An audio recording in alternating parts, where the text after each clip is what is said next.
I made these shortbread butter cookies and they were so good. You can gift these for the holidays or just simply keep them for yourself because, yes, they are that good. I added some unsalted butter at room temperature to a bowl along with some salt, whisking that until we get the butter nice and creamy. And then I'm going to sift in some powdered sugar. I'm going to whisk that together and add in one large egg at room temperature and some vanilla extract. Going to give that another whisk until it's nice and creamy. Sift in some flour and some baking powder and then just mix that with the spoon. Then I'm going to go in with my hand just to knead it together. Once it looks like this, then I'm going to separate some of this. And this part, I'm going to add some cocoa to it. This is going to be the chocolate part of our cookie. And now it's time to get this whole cookie thing ready. I'm going to spread out the dough and then I'm going to put parchment paper right on top. It just makes it easier to roll out.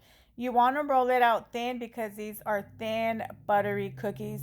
I'm going to add it to this baking sheet and pop it in the refrigerator for about 30 minutes.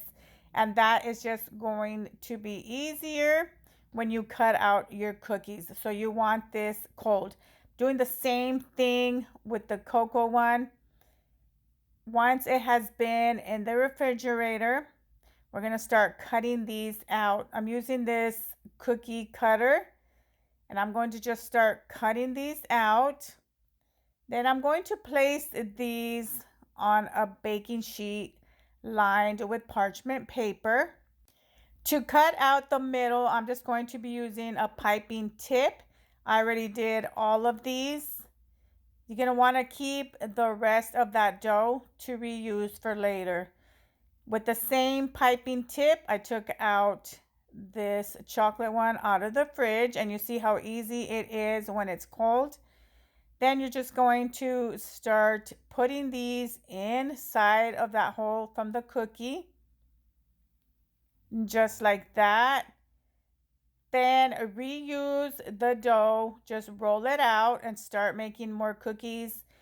For the design, I'm just going to use this thing here. This is actually just a scraper and I'm pushing in on the dough, and then I'm using this tool just to put holes all around, and then just a fork to make a cute design in the middle. But you can do whatever you want with these cookies. I just thought this was a pretty design for them. Once these are all done, these are going to go into the oven at 350 degrees for around 12 to 15 minutes until they are nice and golden brown. These are all done. You want to just let these cool for about 10-15 minutes and then just add them to a tray or something. These cookies are so good, you guys. Not only are they really pretty, these would be perfect to give out for the holidays if you're making like a cookie box. Just add these to it. They're going to love you for these. These are nice and thin and chocolatey and super delicious. I just had mine with some hot chocolate and it was perfect. Save this recipe. You're going to want to make these for the holidays.